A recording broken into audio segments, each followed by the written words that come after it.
Comer sano y hacer ejercicio físico reduce el riesgo de padecer cáncer. ¿Qué tal? Buenas noches y bienvenidos una semana más al programa de salud de esta casa, a Cita Previa. Hoy nos vamos a poner en forma con nuestro entrenador personal y nuestra dietista, Ana Maté, pero también les vamos a hablar de la EPOC y de las 5 preguntas que nos hace la Organización Mundial de la Salud para sospechar que una persona padece esta enfermedad pulmonar.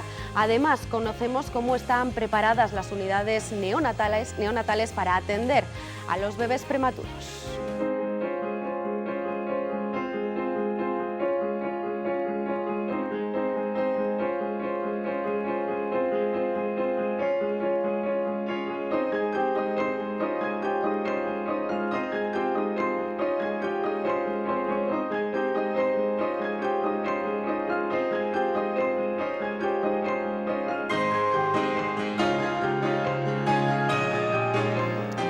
En el 2018 el Hospital Universitario de Burgos registró 1.664 partos, de los cuales el 7% nacieron de forma prematura. Hoy en día existen medidas que han demostrado científicamente que mejoran el desarrollo neurológico de estos bebés, pero sin embargo no se está aplicando igual en todos los hospitales de España que atienden a este tipo de pacientes.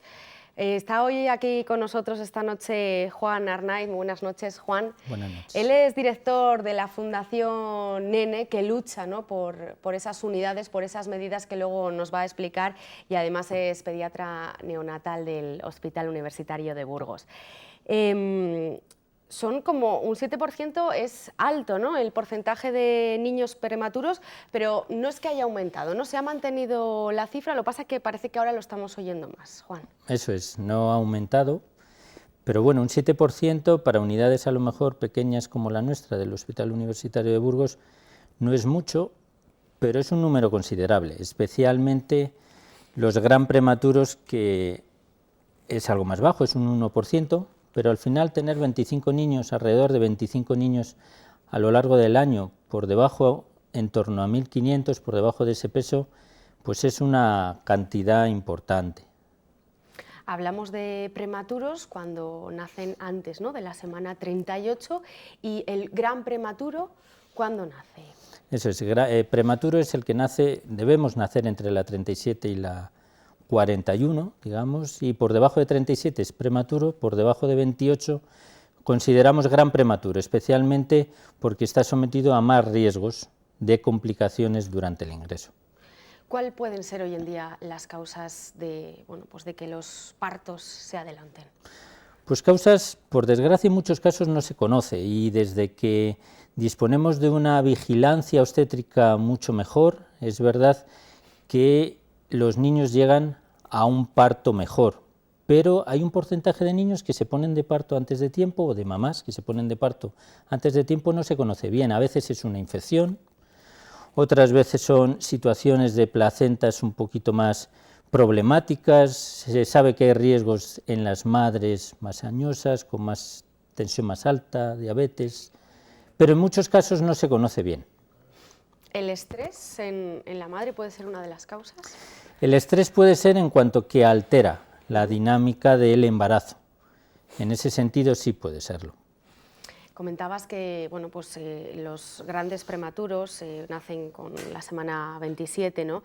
Pero hoy en día, más o menos, sobre la semana 24 o 25, están listos, ¿no?, para salir. Ha habido en este ámbito un enorme avance, ¿no?, en cuanto a la supervivencia. Sí, así es, ha mejorado mucho la supervivencia, depende de países, de centros. Normalmente a partir de las 22-23 semanas ya se considera que un bebé es viable, pero es verdad que a esas edades de 22-23 la probabilidad de discapacidades muy graves es muy alta. Entonces, la mayoría de los centros en el mundo, en torno a la 24 es cuando ya se realizan medidas activas para intentar que el niño sobreviva. Ha mejorado mucho la supervivencia, pero el problema, y por eso aparece Nene en estos días de la prematuridad, es que no ha mejorado sustancialmente la discapacidad asociada a ser prematuro. Claro, ¿cómo se desarrollan estos niños en el momento que nacen? Pues al final el principal problema inmediato de un bebé que nace prematuramente es que no puede respirar. Le ayudamos a darle soporte a eso con medidas de ventilación y a partir de ahí iniciamos esas primeras horas y días de adaptación, a veces ayudándole con ciertos fármacos para el corazón, a veces iniciando la nutrición. Normalmente de forma no pueden tragar ellos por sí solos, entonces a través de una sonda necesitan vías para nutrirles mejor y a veces antibióticos. Es decir, iniciamos un poco la escalada de soporte que necesita para vivir, pero que a la vez le es contraproducente en cuanto que le somete a riesgos. Claro, y de ahí hasta que se les da el alta, ¿no? Así es. Y una vez que se les da el alta, ¿qué seguimiento tiene que tener un niño prematuro? Pues al alta lo que hay que establecer muy claramente es si es un niño con un alto riesgo de tener dificultades en el futuro o no. Depende de cada prematuro, tiene unos riesgos u otros, y eso sí que es importante y es una de las demandas también de Nene, el que se explicite en los informes de alta cuál es el riesgo de cada bebé y cuál es el seguimiento que debe hacerse. Hay bebés que por su ingreso han tenido problemas serios y otros bebés no, y a partir de ahí el seguimiento es un poco diferente, pero al menos debería ser uniforme hasta los 6 años, al menos. Claro, ¿estos niños pueden tener problemas neurológicos en la infancia? Pueden tenerlo. Hay bebés prematuros, la mayoría depende mucho de la edad gestacional. No es lo mismo un bebé con 24 o 25 semanas que con 28 o con 32. No tiene nada que ver, el riesgo es muy diferente, pero hay bebés que sin tener ningún tipo de lesión tienen un cierto riesgo mayor por ser prematuros, un poco más de problemas de atención a veces, son un poco más hiperactivos, hay ciertos riesgos. El problema está cuando durante el ingreso ha habido algo que ha dañado el cerebro. Ahí ya, dependiendo qué zonas del cerebro afecte, hay más riesgo de problema motor, problema de aprendizaje, conducta en muchos casos. Depende ya del tipo de lesión. Claro, un desarrollo neurológico que lo vais viendo, ¿no?, mientras esos niños, esos bebés están ingresados en las unidades neonatales. Pero hoy en día, a nivel nacional, estas unidades están, o es lo que reivindicáis desde la Fundación Nene, no están en igualdad de condiciones, ¿no? Así es, esa es una de las reclamaciones fundamentales, que estos bebés son el paciente estrella, podemos llamarle, de las unidades neonatales, el paciente más difícil, el paciente más frágil, que más se complica, que más necesita de la implicación de todos, sobre todo de la enfermería y de los padres, y no en todas las unidades tienen la experiencia y el conocimiento adecuado para poder atenderles bien. Y al final son pequeños detalles los que pueden hacer que un gran prematuro, un bebé gran prematuro, vaya mejor o peor. De ahí que reivindiquemos que no se tengan bebés prematuros en cualquier unidad neonatal, sino que en unidades que están capacitadas para darle la mejor asistencia. A nivel local, Juan, el Hospital Universitario de Burgos yo creo que cuenta con muy buena unidad. Hemos estado además, bueno, pues varias veces haciendo reportajes, pero mejor nos lo vas a decir tú. Las medidas un poco que se aplican aquí, que bueno, son positivas, ¿no?, con respecto a lo mejor a otros hospitales. Así es, el Hospital de Burgos tiene la gran suerte, además de tener una infraestructura, una arquitectura muy adecuada, tiene habitaciones individuales, tiene un soporte tecnológico muy bueno, y luego tiene un buen manejo obstétrico, muy buen manejo obstétrico en los momentos finales de un parto que va a nacer antes de tiempo, y tiene un equipo de enfermeras y neonatólogos pues muy actualizados para poder ofrecer la mejor asistencia a estos bebés. No solo a los bebés, sino también a los padres, porque algo que demandáis es que estas unidades neonatales sean de puertas abiertas, ¿no? ¿Qué significa esto? Pues al final, puertas abiertas significa tratar de entender que los bebés son hijos de sus padres, no son nuestros niños. Entonces se trata de que realmente los profesionales entendamos que somos un puente para los padres durante el tiempo que el bebé tiene que estar con nosotros, pero que tienen que ser los padres los que realmente se sientan padres de su bebé. Y muchas veces, hace años sobre todo, pues los papás hacían de visitadores de su hijo, no de padres. Y eso es lo que tratamos de cambiar y de reclamar ya desde hace años. El contacto de la piel con piel, ¿no? Así como bueno, pues la lactancia materna, que puedan acudir durante todo el día, ¿no? Así es, la lactancia materna es un pilar central del bebé prematuro. Los beneficios de la lactancia materna, y el Hospital de Burgos es un hospital de referencia donde la unidad ha trabajado enormemente en que sea una unidad que disponga de leche materna bien propia de las mamás o bien de leche donada, y sobre todo está caminando, tratando de caminar en algo que todavía nos falta, pero que ya hemos iniciado ese camino de poder incorporar a los padres en los cuidados del bebé, que sean los padres los que tengan a sus hijos en brazos, pero no solo eso, que se impliquen en lo que necesita el bebé, si necesita darle lactancia a través de la sonda, si necesita posicionarle mejor, si necesita aspirarle un poquito las secreciones, es decir, que los padres realmente se vayan incorporando en los cuidados. Eso ha demostrado que mejora la supervivencia. La Fundación Nene también pone sobre la mesa, ¿no?, todo esto que estás explicando, Juan, que la ciencia ha demostrado que funcionan, ¿no?, estas medidas neuroprotectoras antes, durante y después del parto, ¿no? ¿Y esto cómo se puede igualar a todos los hospitales? Bueno, hay gente que dice, bueno, y si esto está demostrado, ¿por qué no se hace? Claro. Es una pregunta bastante obvia. Pues la respuesta es también obvia, que no sabemos por qué no se hace. Es decir, claro, probablemente por esta descentralización que tenemos, por este querer que haya un hospital en cada pueblo, por decirlo de una forma muy directa, por ese querer que todo el mundo puede atender a todo tipo de paciente neonatal, pues al final no todo el mundo está al día de todo y no todo el mundo tiene la facilidad para poder tratar de la mejor forma posible. Entonces, al final se trata de que los gran prematuros puedan nacer en los centros que están preparados para ello. Bueno, pues tenemos la suerte, ¿no?, como así decirlo, de ser referente y de poder contar con una unidad de asistencia muy personalizada de estos niños prematuros. Pues Juan, muchísimas gracias por habernos acompañado esta noche y bueno, pues también por la labor que hacéis desde la Fundación Nene. Gracias. A vosotros, gracias.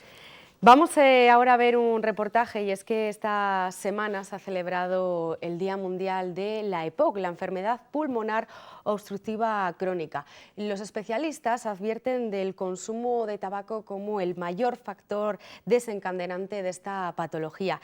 Es una enfermedad que cada vez la están padeciendo más las mujeres, no tiene cura, pero hoy en día sí que hay métodos que mejoran la calidad de vida. Con una simple espirometría hoy en día se puede saber si una persona padece EPOC. Nos permite medir todo el aire que uno es capaz de movilizar con una expiración máxima, y eso nos da idea de cómo es el calibre de la vía aérea. La espirometría tiene unos patrones, una normativa muy concreta, y la enfermería especializada con experiencia es la que decide qué maniobra es la válida. Una enfermedad pulmonar obstructiva crónica que comienza a aparecer a partir de los 40 años. Se asocia principalmente al consumo de tabaco, pero también a la contaminación ambiental y laboral. En los últimos años vamos dando mucha importancia a la exposición tanto ambiental como laboral. Incluso cuando esta ocurre solo en los primeros años de la vida, en que se está desarrollando el aparato respiratorio, puede incidir negativamente en ese grado de desarrollo y predisponer a niños para padecer una EPOC en el futuro. La evolución de esta patología es lenta. Sus síntomas más frecuentes son la dificultad para respirar, la tos y la expectoración con mucosidad. Pero ¿cómo una persona puede sospechar que padece EPOC? La Organización Mundial de la Salud nos hace 5 preguntas. ¿Toso con frecuencia la mayor parte de los días? Otra sería, ¿tengo flemas la mayor parte o muchos días, aunque no esté acatarrado? Otra sería, ¿me falta más el aire que al resto de personas de mi edad? Y la cuarta y la quinta serían, ¿tengo más de 40 años o soy fumador o exfumador? Si contestamos afirmativamente que sí a 3 de esas cuestiones, generalmente es, soy mayor de 40 años, sí, soy fumador o exfumador, sí, con que tenga uno de los síntomas que yo he mencionado, estas preguntas clave que sugiere la OMS, ya tengo que consultar al médico porque es probable que esté padeciendo una EPOC. Una enfermedad que preocupa a los profesionales, ya que el paciente decide consultar al facultativo cuando el problema está ya avanzado. Se adapta al deterioro a lo largo del tiempo. Por eso es frecuente que los pacientes cuando consultan estén en fases avanzadas de la enfermedad. Y de ahí nuestro interés en hacer una llamada de atención a la opinión pública. De ahí que sea importante realizar un esfuerzo de divulgación, ya que 3 de cada 4 pacientes desconocen que padecen la enfermedad. Se ha convertido en la primera causa de muerte prevenible. Hace 20 años en las plantas de neumología solo ingresaban hombres con esta dolencia. Sin embargo, a día de hoy la cifra ya casi se ha igualado en ambos sexos. Hablábamos hace 10 años de una prevalencia en torno al 10 y pico y ahora estamos en el 12%. No quiere decir tanto que esté aumentando la incidencia, los casos nuevos, lo que quiere decir es que los sujetos cada vez vivimos más en España, entonces cada vez va a haber más proporción de la población enferma de EPOC. Miguel nos decía que su principal factor de riesgo es la exposición al humo de tabaco porque durante 49 años ha trabajado en hostelería y ha estado expuesto al tabaquismo pasivo. Entonces era consultado por síntomas y se le está haciendo la prueba que nos va a permitir decidir si tiene o no tiene EPOC, una espirometría forzada. Ha hecho la primera parte, le hemos dado un broncodilatador y ahora repetimos la maniobra para ver si ha habido modificaciones o si presenta alguna obstrucción fija. Hola Miguel, yo te recuerdo lo que tienes que hacer, meter esto en la boca, sellar los labios bien, bien, bien, que no se escape nada de aire, porque en el momento que se escape un poquito, ¡pah!, se nos corta la prueba, ¿vale? Lo vas a coger tú mismo, yo te voy a tapar la nariz. A pesar de que no tiene cura, vivir con EPOC es posible y los médicos pueden conseguir que evolucione la enfermedad de forma favorable. Los síntomas se pueden aliviar con cambios de hábitos de vida. Fundamentalmente dejando de fumar, pero también haciendo más ejercicio físico, teniendo una alimentación adecuada, previniendo complicaciones como son las infecciones que son frecuentes en la EPOC, previniendo con las vacunas, tanto la vacuna antigripal anual como la vacuna del neumococo y sobre todo utilizando fármacos de los que tenemos aquí un arsenal, una muestra de lo que nosotros enseñamos en la consulta diaria a nuestros pacientes en función de lo que se adapta mejor a cada uno. Manejando todo esto vamos a conseguir que vivir con EPOC sea posible, vivir mucho más tiempo. Ya estamos asistiendo a longevidades en pacientes con EPOC, pero sobre todo con mejor calidad de vida. Sus tratamientos han avanzado a lo largo de los años y afortunadamente esta patología tiene muchas innovaciones. La nueva tecnología permite más movilidad en sus pacientes. No es infrecuente que nuestros pacientes acaben teniendo oxígeno en casa. Hay empresas que se encargan de llevar al domicilio las terapias necesarias para corregir fundamentalmente el déficit de oxígeno que se produce en algunos de los pacientes con EPOC en fases avanzadas de la enfermedad. Su diagnóstico temprano es imprescindible para convivir de manera positiva con esta enfermedad. Y ya estamos aquí con nuestra sección deportiva y de alimentación. Nos acompaña Ana Mate. Buenas noches, Ana, ¿qué tal? Buenas noches, Verónica, muy bien, Y gracias. Jorge Rueda, nuestro entrenador personal, que ya nos estuvo haciendo ya hace un par de semanas nuestros ejercicios. Jorge, buenas noches, Buenas ¿qué noches. tal? Bien. Tenemos una cabecera para vosotros y seguimos hablando.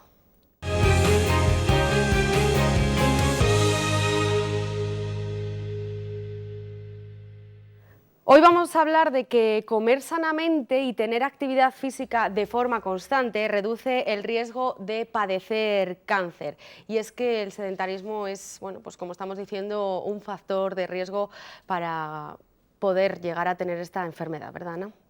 Sí, a ver, ya sabemos que el deporte siempre es algo que decimos que hay que fomentarlo en la medida que cada uno pueda, pero en lo que a mí me toca me parece que es súper importante el tema de la alimentación. En cuestión de personas con esta patología como es el cáncer, pues siempre hay que fomentar el tema del consumo de frutas, de verduras, de cereales, sobre todo integrales, como es por ejemplo el arroz integral, y disminuir mucho el consumo, o lo máximo que se pueda, que es de carnes rojas y de lácteos que sean con un aporte de grasa muy elevado.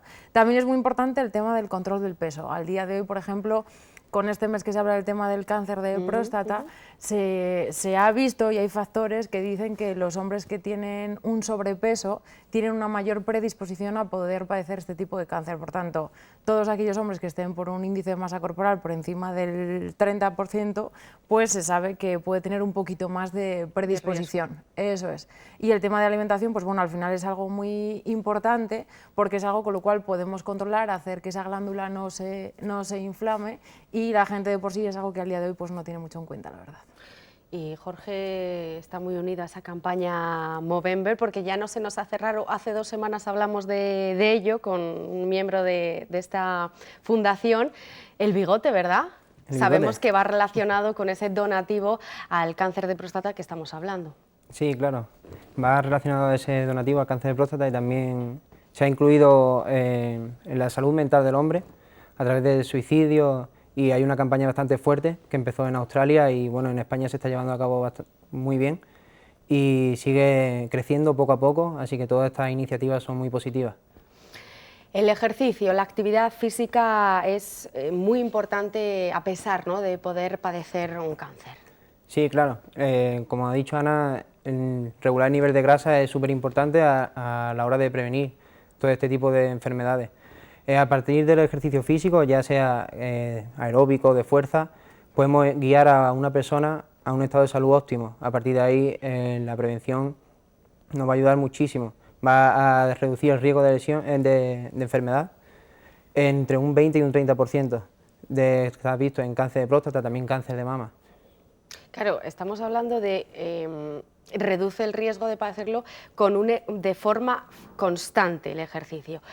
¿Cómo podemos prevenirlo, por ejemplo? ¿Hay que hacer ejercicio diariamente? ¿Qué tipo de actividades? ¿Cuánto tiempo? Por lo pronto hay que regirse a lo básico, es decir, unos 150 300 minutos de actividad física aeróbica, unos 2-3 días de entrenamiento de fuerza para comenzar. A partir de ahí lo ideal sería contactar con un profesional que guíe individualizadamente cada progreso. Es lo más importante, cada persona al final es un mundo y hay que tener muy en cuenta eso. Claro, aquí muchas veces hablamos, Ana, el tema de andar, ¿no? Con andar no nos vale solo. No, claro, dar una parte para mantenernos activos, pero es una pequeña gota que luego hay que seguir progresando si se quiere tener un estado de salud óptimo. Es importante, como bien comentas, tener un profesional al lado, ¿no?, a la hora de hacer estos ejercicios, porque a veces a lo mejor la gente no se pone limitaciones, ¿no? Claro, hay que tener cuidado con las modas y de todas maneras, si tienes un profesional que te individualice el ejercicio, vas a tener menos riesgo de lesión, además la adherencia al propio ejercicio va a ser mayor. Es decir, si a ti te gusta ese ejercicio y ves que progresa, vas a seguir haciéndolo. Si empiezas con unas modas, ves que te estancas y tal, vas a dejar el ejercicio, al final vamos a volver al sedentarismo. Ahí es donde está ese círculo vicioso. Por eso mismo es muy importante un profesional y la individualización del ejercicio. Importante es también cuando pues la persona está padeciendo esta dolencia, seguramente que en consulta, ¿no?, os vayan a pacientes, ¿no?, con estos problemas y les deis, ¿no?, una serie de consejos, como bien nos has dicho, qué tipo de alimentos se pueden o no comer. Eso es, bueno, eso también luego va un poco individualizado porque dependiendo si se está en tratamiento o no se está en tratamiento, pues se tiene una serie de efectos secundarios, los cuales, pues bueno, hay gente que le da por el estreñimiento, hay gente que le da por la diarrea, hay gente que le da por los vómitos, entonces bueno, no se puede tratar lo mismo de una forma o de otra, de lo cual yo creo que sería muy importante también el trato que sea de cara a lo que es el sector de oncología, de que se hiciera un trato un poquito más individualizado, que yo por lo que veo en consulta es algo que depara mucho la gente, porque luego también cada uno tiene unas costumbres culinarias y hay alimentos que puede o no puede consumir debido pues eso, a que le guste o no le guste o a otras patologías que tenga adheridas en este caso. Por ejemplo, hablando de lo que es este tipo de cáncer, el cáncer de próstata como tal, sí que se habla de componentes que ayudan a disminuir el riesgo de poder padecer este tipo de cáncer, como es aquellos alimentos ricos en licopeno, que yo creo que todos conocemos como es el tomate o la papaya o el pomelo o los frutos rojos, pero también se habla de las semillas de lino, del germen de trigo, hay una serie de alimentos pues bueno, que en ese sentido nos dice que son más factibles. Por comer alimentos como tal, pues yo que siempre se menciona lo que es el brócoli, el tomate, las nueces, por el tema de los ácidos grasos poliinsaturados, los pescados azules, pero también hay que tener en cuenta que todo hay que comerlo de forma moderada. No quiere decir que porque nos diga que tiene unas propiedades beneficiosas para este tipo de patología, ya lo tenemos que consumir en cantidades abismales, como hemos hablado muchas más veces, porque al final nos puede llevar al efecto contrario al que estamos buscando. O sea, que tampoco hay que alimentarse en ese sentido, porque el tema de la suplementación es algo que la gente también hace, y en los hombres, por ejemplo, está demostrado que cuando tienen un consumo excesivo de calcio, por encima de los 1200 miligramos más o menos al día, tienen una pequeña predisposición a mayores de poder padecer este tipo de cáncer, entonces que tienen que reducir... El exceso también... Eso es, por eso se dice que tienen que reducir el consumo, en este caso de lácteos o derivados lácteos, con un aporte de grasa elevado, entonces que es algo que yo creo que debemos de tener un poquito en cuenta y ir modificando y hacer, como quien dice, una alimentación mediterránea, si queremos como generalizarlo, de aumentar pues, el consumo de frutas, verduras, hortalizas, cereales integrales y disminuir lo que son grasas, fritos, rebozados, etcétera, acompañarlo de una correcta actividad física, como él dice, y no hacer nunca las chorradas y todo aquello que nos encontramos en internet que se fomenta, como es por ejemplo en este caso la dieta cetogénica, que a nosotros nos lo menciona mucho la gente que a lo mejor está en oncología. ¿Qué es esta dieta? Pues la gente lo conoce como la dieta keto, que es una dieta en la que eliminamos o reducimos al máximo los hidratos de carbono, y lo que hacemos es que el mayor aporte de energía está producido por grasas o por proteínas. Al día de hoy no hay ningún estudio científico que certifique que esto sea realmente viable para este tipo de patología, que la gente también lo hace para adelgazar o para el tema de la diabetes, y lejos de perder tiempo, que es lo que van a hacer porque no cubren sus necesidades, pues está muy lejos de lo que es una correcta alimentación sana y equilibrada. Vamos. O sea, que no vamos a hacer caso a esas dietas, ¿no? Cuando la persona está padeciendo, bueno, pues la enfermedad, Jorge, sí se puede hacer ejercicio, ¿no? Sí, claro, siempre guiado por un profesional médico. Y bueno, está el tabú de la dificultad de durante un tratamiento el dar ese paso a hacer ejercicio, tanto por el contexto, por la familia, etcétera, quizás por hoy en día desconocimiento. Entonces no soy experto ahora mismo en esto, en cáncer, pero me parece súper importante darle visibilidad a que se puede y a que hay profesionales preparados para ello.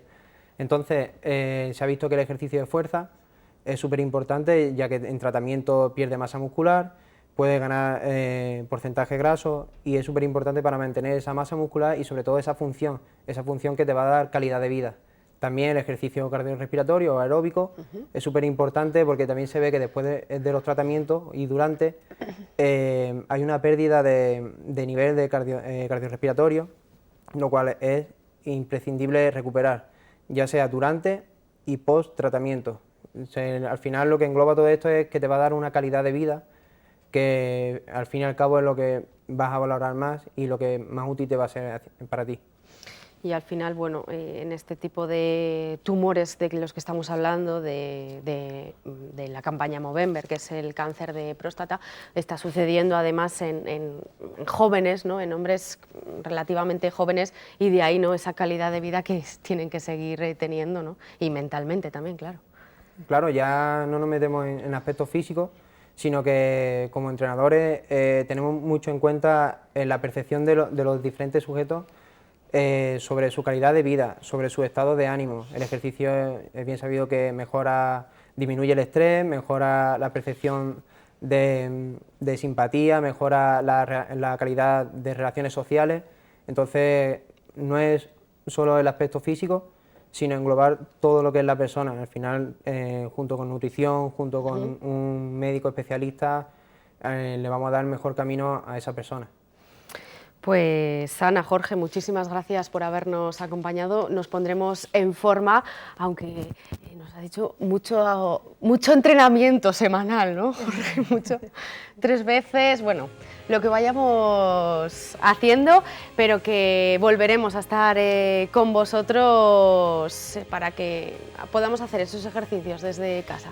Gracias por acompañarnos. Gracias. Y nos despedimos. Más salud, ya saben, la próxima semana aquí en la 8 Burgos. Gracias a ustedes también por estar aquí una semana más. Gracias.